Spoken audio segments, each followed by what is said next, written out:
Salut à tous, bienvenue dans les aléas du direct avec Jean Kahn. Ah non, le docteur Kahn. Ah oui, oui, professeur, c'est plus.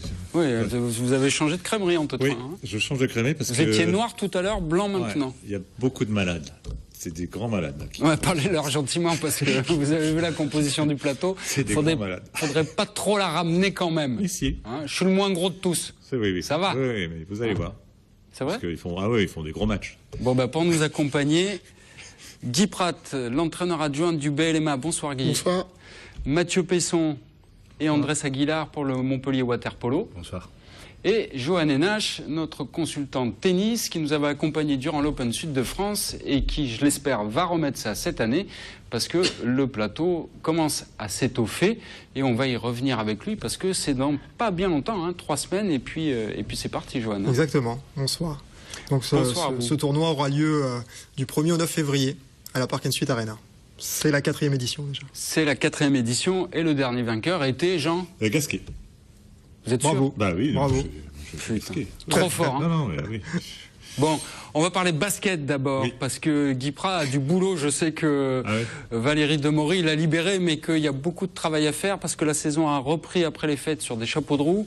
Vous êtes allé jouer à Nice, vous vous êtes imposé, on va dire, normalement 55-67, mais quand même, il a fallu remettre les choses en route. Hein. Ça n'a pas été très simple face au dernier du championnat. Non, normalement, dans la logique du classement, et en sport, on sait qu'il n'y a jamais de logique. C'est vrai que ça a été difficile, mais pour les deux équipes, c'est exactement la même chose qu'après 10 jours de repos. Toujours délicat de remettre la machine en route avec un match à l'extérieur, blessé, malade pour les deux équipes. Donc c'est vrai qu'on a balbutié notre basket pendant une mi-temps, comme à Basketland avant les trêves défensivement. Et dans les 2, 3e et 4e quart-temps, on a réussi à monter la pression défensive, ce qui a fait qu'on a réussi à décoller au niveau du score. Mais c'est vrai qu'il y a beaucoup de boulot. Il faut dire qu'en basket, on est tellement sur un sport vraiment d'adresse forte que la coupure de 10 jours, c'est un truc complexe quand même à gérer. C'est un tout qui est complexe. Dès l'instant où on est moins en rythme, on a moins de timing pour trouver les shoots. Et au niveau des bras, après, ça commence à être difficile. Les jambes, pareil, on ne se sert plus des jambes. Mais c'était difficile pour les deux équipes. Maintenant, on a encore une semaine pour travailler, même s'il y a un match qui arrive dès après-demain en Euroleague. Donc c'est vrai que c'est délicat. On va repartir par 2 matchs par semaine. Donc il y a du boulot. Il y a du boulot. Oui, parce que vous êtes quand même qualifié en Ligue des champions de basket, qu'on appelle l'Euroleague. En gros, vous attaquez les matchs retour. Voilà, dès après-demain, match retour, Orenburg. On a gagné le match là-bas de 2 points. Maintenant, il faut absolument gagner si on veut avoir une chance de continuer pour les 8e de finale. Oui, parce que en fait, à l'intersaison, il y a eu pas mal de changements dans votre équipe. Il y a eu notamment la fin de carrière d'Edwige Lawson-Wade, mais ça n'a pas été le seul départ. Là, vous êtes un peu dans la reconstruction d'un collectif. Oui, on a reconstruit avec des nouvelles arrivées suite au nombreux départs. Donc c'est vrai, le temps que la mayonnaise prenne, avec des joueuses différentes, d'horizons différents. Donc c'est jamais facile, ça prend du temps. Mais ça va, il y a une bonne osmose entre les joueuses et les coachs. Bon, pour le moment, tout se passe bien, mais si on veut aller loin, de toute manière, c'est une remise en question permanente. C'est ça, Guy, qui explique un peu, parce qu'en Euroleague, les 4 derniers matchs, c'est 4 défaites. La dernière, c'est face à Cracovie, chez vous, de 2 points, hein, c'est rien. Mais ça montre bien ce qui manque encore à cette équipe. Il manque beaucoup d'expérience, que quand on joue en Euroleague, comme la Champions League au foot, on rencontre les meilleures équipes européennes, les meilleures joueuses. Faut être prêt tout de suite. Donc on l'a été. Et après, avec l'enchaînement des matchs, ça a été plus difficile, parce qu'on a perdu les 4 derniers, dont 3 de peu. Et donc là, c'est difficile, mais c'est à nous de nous battre, de travailler chaque jour, une remise en question permanente pour accrocher des victoires. Il faut dire qu'il n'y a pas n'importe qui non plus dans votre poule, hein. Non, Fenerbahçe, c'est ce qui se fait de mieux dans le... De mieux, Orenburg était annoncé comme un gros cador. Donc en ayant gagné là-bas, on s'est dit tiens, on aura un rôle important. On a gagné le 2e match. Et après, on a fait des erreurs, et manque d'expérience aussi. Mais pour le moment, on est toujours en course. Et ça, c'est un objectif pour le club ou pas, cette Euroleague? Le premier objectif, c'est d'aller le plus loin possible en Euroleague. Là, c'est mal barré. Non, parce que les 5 premiers sont qualifiés. Donc voilà. Donc on a toujours une chance. Après, plus on est en haut de classement, plus au tour suivant, on peut rencontrer des équipes moins fortes. Maintenant, si on se qualifie et qu'on termine 5e, on risque de rencontrer une grosse écurie, et là, le top 8 européen sera difficile. Oui. Jean, vous avez toujours des choses à dire à nos sportifs quand ils pour viennent nous connaître voir, un peu leur état physique et leur sexualité, parce que c'est quand même important. Donc j'ai quelques petites questions sucre d'orge. Vous placez ça sur un plan de performance sportive, c'est très important, oui, la sexualité. Je sais pas, je pense que le water polo aussi est d'accord avec moi qu'il faut être en forme physique. Physique, oui. Physique, ouais. Oui. Et donc Guy, alors est-ce que Guy, par exemple, tu préfères faire des bisous sous le gui? Très joli.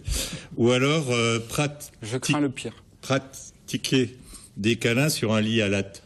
Je crois qu'il l'avait déjà posé l'année dernière. Une des deux l'a déjà posé. Ouais, parce que je sais plus. Non, pourtant, les lattes, c'est trop commun, donc sous le gui, c'est plus simple. Sous le gui, c'est plus joli. Voilà. Non, mais c'est joli. Parce qu'il fait il va être 5e de la poule, c'est bien. Alors vous savez que Guy, c'est pas un nouveau Montpellierin quand même, parce que ça fait 2 fois qu'il vient nous voir, mais c'est vrai qu'on n'a jamais resitué. Mais Guy Pratt était un joueur de l'équipe de Montpellier à l'époque où il y avait du basket garçon à Montpellier. Tout à fait. Entre-temps, qu'est-ce qui s'est passé? Parce que une fois l'aventure montpelliéraine terminée, vous avez poursuivi votre carrière de joueur. Oui, j'ai poursuivi ma carrière de joueur. Après, j'ai terminé en 99 à Lyon en Pro B, retour aux sources chez moi à Lyon. Et après, j'ai commencé une carrière J'étais agent de joueur en même temps. Et puis, arrivé à un moment de ma carrière, j'ai eu l'opportunité de devenir coach. Bon, je me suis lancé là-dedans. J'ai arrêté d'être agent.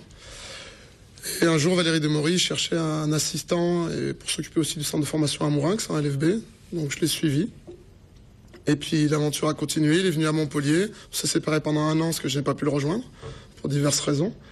Et 1 an après, il m'a demandé de le rejoindre ici. C'est ce que j'ai fait. J'entame ma 6e saison. Et les filles, pour finir, vous avez découvert vraiment un autre monde. C'est un autre collectif à gérer par rapport aux garçons où on est un peu dans le fantasme de c'est des filles, alors c'est compliqué. Non, ce qui est très intéressant avec les filles, c'est qu'elles sont très demandeuses. Au niveau du boulot, je parle. D'accord, professeur. Oui, il faut faire attention à ce qu'on dit. Non, c'est pour ça. Je me tourne vers lui tout de suite. Et elles ont toujours envie de bosser, envie de progresser. Elles demandent énormément. Contrairement aux garçons qui, la plupart, pensent toujours qu'ils sont champions du monde, champions olympiques. Et je trouve que chez les filles, pour le moment, c'est plus intéressant. Alors, j'ai pas côtoyé le haut niveau en tant qu'entraîneur chez les gars, mais chez les filles, c'est vraiment hyper intéressant. Justement, vous parlez de haut niveau et de Jeux Olympiques et de choses comme ça. Il y a une compétition qui a débuté ce week-end, c'est l'Euro de handball, c'est au Danemark. Ça dure 15 jours. La France y est engagée et parmi les Montpelliérains qui ont été sélectionnés, il y a bien évidemment, entre autres, Mathieu Grébille, il y a Michael Guigou, mais il y a aussi Thierry Omeyer qui a été appelé vraiment en dernière minute par Claude Onesta, puisque je vous rappelle qu'il y a 3 mois, il s'est fait un arrachement du biceps, il a été opéré, c'était une blessure assez grave pour un joueur de son âge, puisqu'il aura 39 ans en 2016 pour les Jeux de Rio. Mais Claude Onesta a quand même tenu à le faire venir parce que le staff du Montpellier Handball a donné son feu vert. Je vous propose d'écouter d'abord la réaction de Patrice Canaillet, puis après on écoutera Thierry Omeyer. Il n'y a pas plus de risque aujourd'hui si le protocole qui a été défini est suivi avec l'équipe de France, qu'il soit avec l'équipe de France qu'avec Montpellier. C'est-à-dire, s'il s'entraînait avec Montpellier, on suivrait le protocole qu'il est amené à suivre en équipe de France. Donc si ce protocole est respecté, il n'y a pas de raison de ne pas penser qu'il le soit. Il n'y a pas plus de risque avec l'équipe de France qu'avec avec l'équipe de Montpellier. Il y a même certains avantages, notamment le fait qu'à un moment donné, dans le contexte international, tu es plus en concentration, tu es plus dans le coup, et que pour le club de Montpellier, ça peut être aussi un avantage que de récupérer un Thierry Omeyer qui sorte d'un championnat d'Europe dans lequel il aura pu bien travailler et s'affûter aussi au niveau international. Alors même si Patrice Canaillet il voit peut-être un avantage, c'est-à-dire de remettre Thierry Omeyer dans un contexte de compétition. Au meilleur de sa forme. Au meilleur de sa forme, il y a quand même certains risques. Mathieu, vous avez essuyé quelques blessures assez sévères, en tout cas de celles que je connais. Quand on est dans cet état-là, on est prêt à aller comme ça. Alors c'est vrai qu'il a de l'expérience, mais retrouver en fait le jeu à travers une compétition aussi importante. Ça dépend de plusieurs choses. Il y a d'abord l'âge.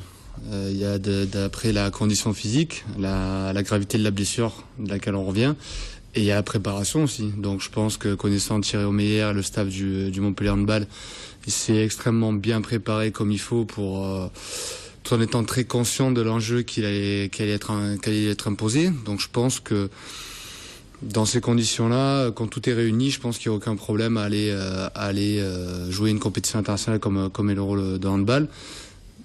Connaissant Thierry, c'est un très grand joueur. Il l'a prouvé maintes et maintes fois, donc j'ai aucune inquiétude par rapport à ça. Je pense qu'il s'est extrêmement bien préparé pour aller rejoindre ses copains en équipe de France. Si les médecins lui ont donné le feu vert, je pense qu'il n'y a aucun souci de ce côté-là. Alors, a priori, Claude Onesta compte pas sur lui pour le tour, on va dire, préliminaire, c'est-à-dire cette première semaine, plutôt sur le tour principal à venir. Ça veut dire que pendant une semaine, il peut jouer un rôle. Il y a deux gardiens qui sont Dumoulin et Vincent Gérard, qui sont assez jeunes malgré tout et qui manquent un peu d'expérience. Là, il peut jouer un rôle en termes d'apport d'expérience. Bien évidemment, Thierry, je pense que c'est le gardien le plus titré du handball français, donc je pense qu'il a énormément d'expérience derrière lui. Son aventure aussi allemande a contribué aussi grandement à bâtir cette expérience. Donc je pense que derrière, il aura aussi, ça peut être une bonne chose aussi qu'il intervienne en deuxième partie, ce qui peut servir aux deux jeunes gardiens, c'est-à-dire de les conseiller, de travailler avec eux, d'essayer de les pousser pour à un moment donné qu'ils donnent le meilleur d'eux-mêmes, qu'à un moment justement leur jeunesse ne soit pas leur handicap.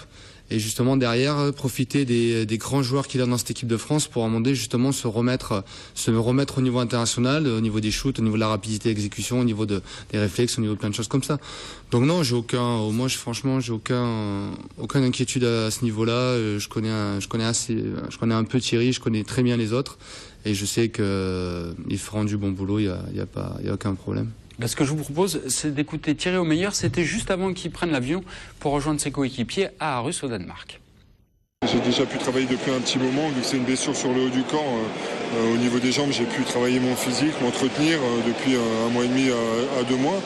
Donc voilà, maintenant, la question, elle est plus de savoir à quel moment je vais retrouver mon niveau, parce que ça fait quand même 3 mois que j'ai pas été dans les buts. Voilà, j'ai 3 entraînements derrière moi, donc il va falloir monter en puissance progressivement et faire aussi disparaître l'appréhension au niveau de mon bras. Parce que voilà, déjà j'ai que 3 entraînements derrière moi, mais j'ai déjà pris des balles dessus et ça s'est bien passé. En plus, au fur et à mesure que l'entraînement il avance, j'oublie chaque fois un peu plus le bras où je me suis fait opérer. Donc voilà, je pense que ça va disparaître au fur et à mesure de la répétition des entraînements et ça va aller forcément s'améliorer. Déjà, je suis content de les avoir rejoints, d'avoir retrouvé le groupe, de les avoir retrouvés en faisant vraiment partie intégrante de l'équipe, en pouvant m'entraîner, participer aux entraînements avec eux, ce qui n'était pas le cas avant le feu vert que j'ai reçu. Voilà, j'étais avec eux en tant qu'invité, plus en tant qu'accompagnant, et donc là c'est quand même mieux d'être vraiment impliqué à 100% dans les entraînements. Et voilà, on est tous tournés maintenant vers le même objectif. Voilà, c'est réaliser une belle compétition et bien rentrer dans cet Euro. Je pense que maintenant c'est ça qui doit primer, c'est l'intérêt de l'équipe et que vraiment tout le monde fasse le maximum. Alors notez que l'apport de Thierry Omeyer va être d'importance parce que dans le groupe de la France, dans le groupe C, il y a quand même la Russie qui n'est plus ce qu'elle était, mais quand même la Pologne qui est en train de devenir une grande nation du handball et la Serbie qui n'a pas oublié comment on joue. Donc ça va être assez compliqué. Premier match ce lundi soir à 20h15 face à la Russie. Deuxième match mercredi face à la Pologne. Troisième match vendredi face à la Serbie. Et puis on en reparle la semaine prochaine pour savoir si les Français font partie des 3 premiers qui seront qualifiés. Faut pas seulement bien jouer, il faut aussi essayer de gagner parce qu'on garde les points du tour préliminaire au tour principal, donc ça peut être compliqué. Vous êtes en liaison avec qui là, avec Greg Anquetil ? J'attends le résultat du Ballon d'Or. Du Ballon d'Or, mais le Ballon d'Or, donc oui, le Ballon d'Or, donc pas le réveiller. Non mais pardon, je vais pas le réveiller. Allez, on va parler water-polo avec Andrés et Mathieu qui eux aussi ont repris le chemin de la piscine après un peu de vacances quand même. Sympa d'aller à la piscine. Non ? Si, on a non, Fabien Vasseur vous a rien laissé, ça a été piscine tous les jours. Bien sûr, non. Moi j'ai été blessé à partir du 17, donc j'ai arrêté dessus l'entraînement, donc je pense que je vais laisser Andrés s'exprimer sur ce côté-là, parce que moi j'ai eu 3 semaines de vacances. Non, pas 3 semaines de vacances, j'en ai pris qu'une. Mais derrière, je me suis vite remis au boulot. Mais en ayant la main droite fracturée, c'est assez dur d'arriver à trouver quelque chose à faire. Surtout que la natation m'était interdite jusqu'à lundi dernier. Donc, complètement. Ouais. Les docteurs ne voulaient pas que je reprenne la natation, pas de muscu, donc il a fallu trouver quelque chose. Donc un peu de vélo, mais bon, vu le temps, c'était vraiment une galère. Pas grave.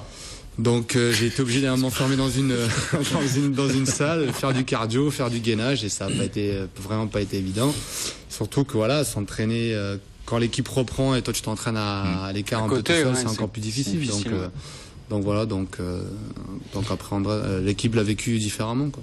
Ben, on va y venir sur l'équipe, mais Guy, justement, parce que Mathieu est un des joueurs majeurs de ce Montpellier Waterpolo, quand un de vos joueurs majeurs comme ça vous manque pendant 3 semaines, il faut l'accompagner et accompagner l'équipe. Comment on gère? Parce que il y a le joueur lui-même qui est inquiet, qui doit travailler tout seul, et puis à côté, il y a l'équipe qui, elle, doit se passer du joueur en question. Comment vous faites dans ces cas-là? On s'appuie beaucoup sur les autres joueuses, parce que c'est important. Et puis, bon, c'est peut-être un peu différent par rapport au basket, le waterpolo, c'est que nous, la joueuse, même quand elle est blessée, elle va chez le kiné qui est à côté, elle passe à la salle tous les jours. Donc, je sais pas si pour eux, c'est exactement le même cas. Et nous, les joueuses, si elles ont un problème à une cuisse ou à une cheville, elles peuvent venir à la salle et travailler le dribble, travailler le shoot en position statique. Donc, on est toujours souvent ensemble quand même. Donc je sais pas vous comment ça se passe, si vous arrivez à rester s'il y a un blessé. Andrés, vous avez réussi à survivre pendant les 3 semaines d'absence de Mathieu? Il n'y avait pas de match, donc c'était plus facile. Il chambre en plus, donc ça vous fait vacances un peu, non? Ça dépend de la blessure. C'est vrai que le gros problème avec nous, c'est que comme on est un sport aquatique, des fois quand il y a des blessures, on peut pas aller dans l'eau, quoi. Nous, 70-80% de ce qu'on fait, c'est dans l'eau. Après, Mathieu, je sais pas, je pense qu'il a mal vécu, mais bon, nous, quelque part aussi, parce que forcément, il nous manque un joueur.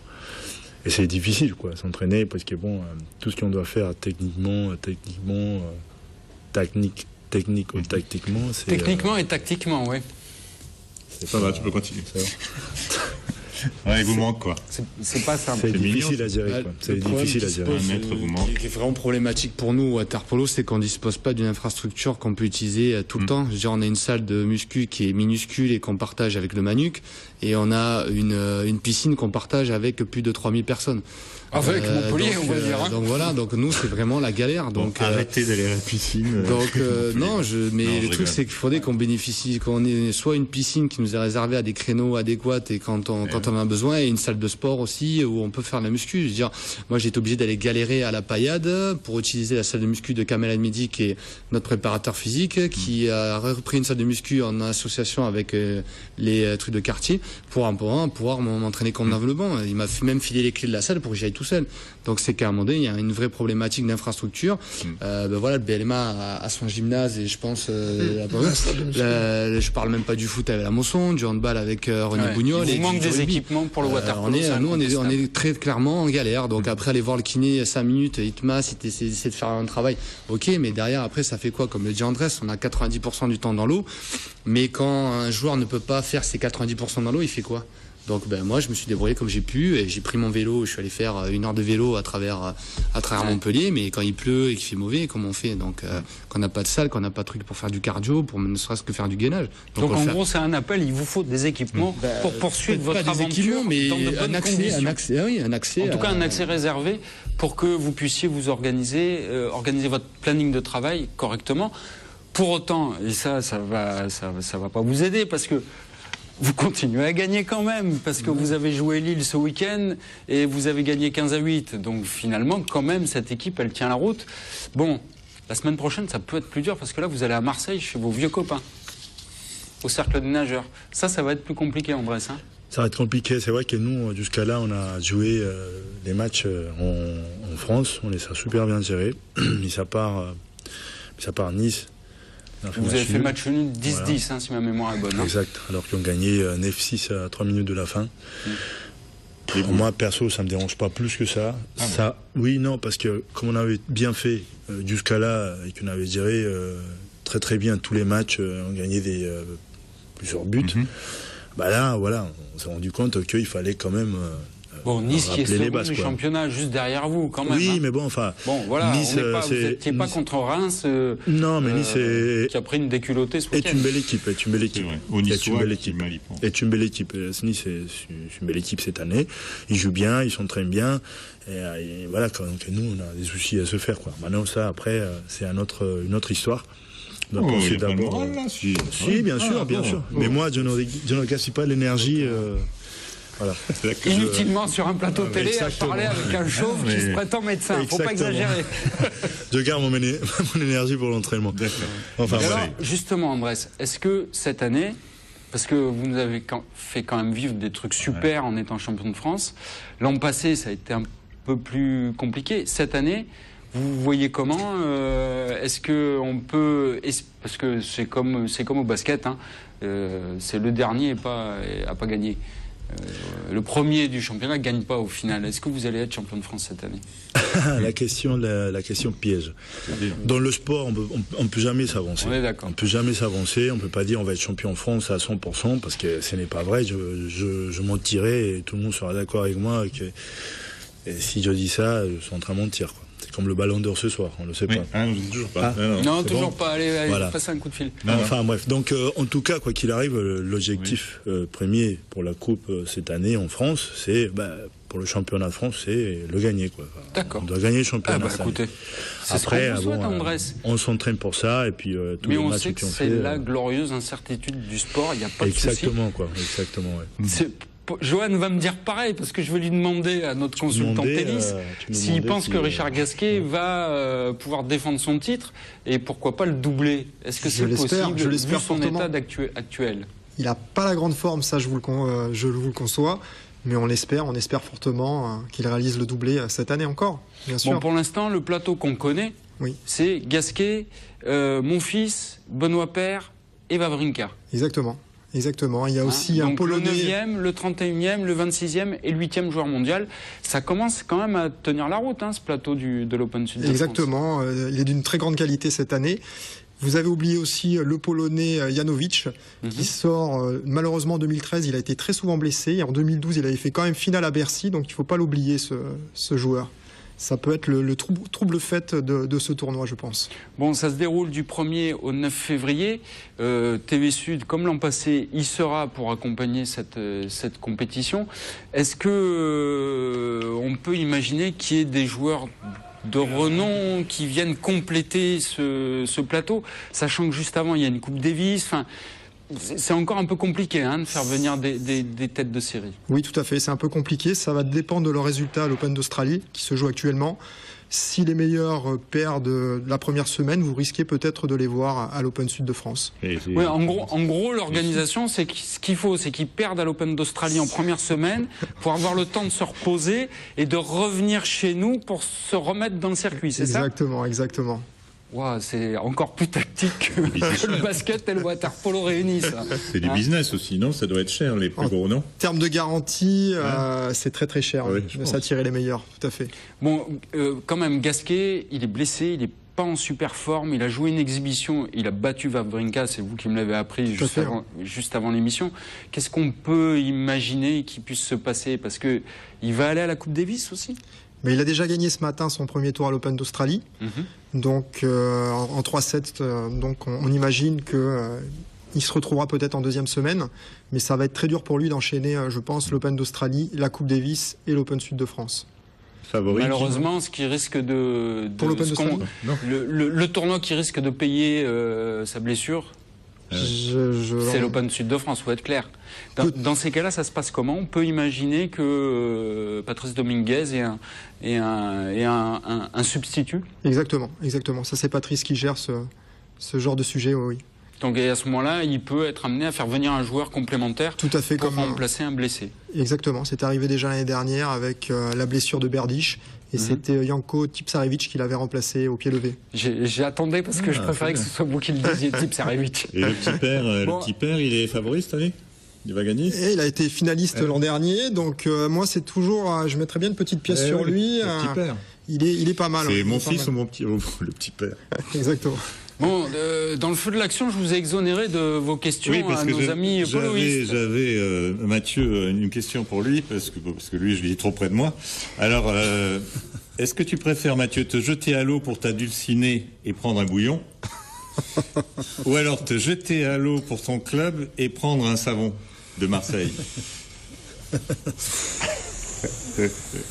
T'es pas obligé de répondre. Non. Bah, je préfère, vu que j'aime pas trop Marseille, on va dire, le savon de Marseille, on va dire, pour adulciner. Ouais. Non, mais il faut être gentil parce que sinon, on va faire un jeu de mots foireux et on va dire paix à son âme. Ouais. Et tu joues samedi, non? Oui, non. Samedi, je jouais, samedi, là, contre Lille. On va dire que le coach m'avait laissé un peu en retrait. J'ai joué, 4-5 minutes par période. Donc, donc doucement, histoire de récupérer de sensations. Mais comme le disait à juste titre, du basket, quand on ressort de 2-3 semaines, il n'y a pas de rythme, il n'y a pas de... Faut se remettre dedans. Faut se remettre dans le bain. Voilà, exactement. Oui. C'est vraiment le mot. Allez, Jean, une dernière pour lui. Alors, le tennisman, est-ce que tu préfères prendre une bâche, une bâche, vous savez, quand il pleut, on prend une bâche, un revers, quoi. Oui, un revers. Tu fais un break pour ton lob story, ou alors est-ce que tu préfères faire un toucher, une volée, quoi? Et un toucher au tennis, bien sûr, un toucher, une volée avec effet rétro. Pas de réponse. C'est génial avec le sport, c'est vrai que vous voyez, on peut. Oui, tout est possible, mais ce qui serait bien, c'est que vos questions amènent des réponses quand même, de temps en temps. Vous avez vu, ils bottent tous en touche. Attendez, on m'appelle. On a répondu. Alors, ça y est. Ils bottent tous en touche, c'est les bonnes, celle-là, j'avais pas assez vite. Oui, ça commence par un R, comme je vous l'ai dit. Écoutez, sur ces bonnes paroles, on y reviendra la semaine prochaine avec notre ami Felipe Elias qui milite pour la victoire de Cristiano Ronaldo. J'espère que les faits lui donneront tort. En attendant, je vous remercie beaucoup d'être venu. Je vous souhaite bon vent dans vos compétitions respectives. Et puis nous, on se retrouve la semaine prochaine pour de nouvelles aventures.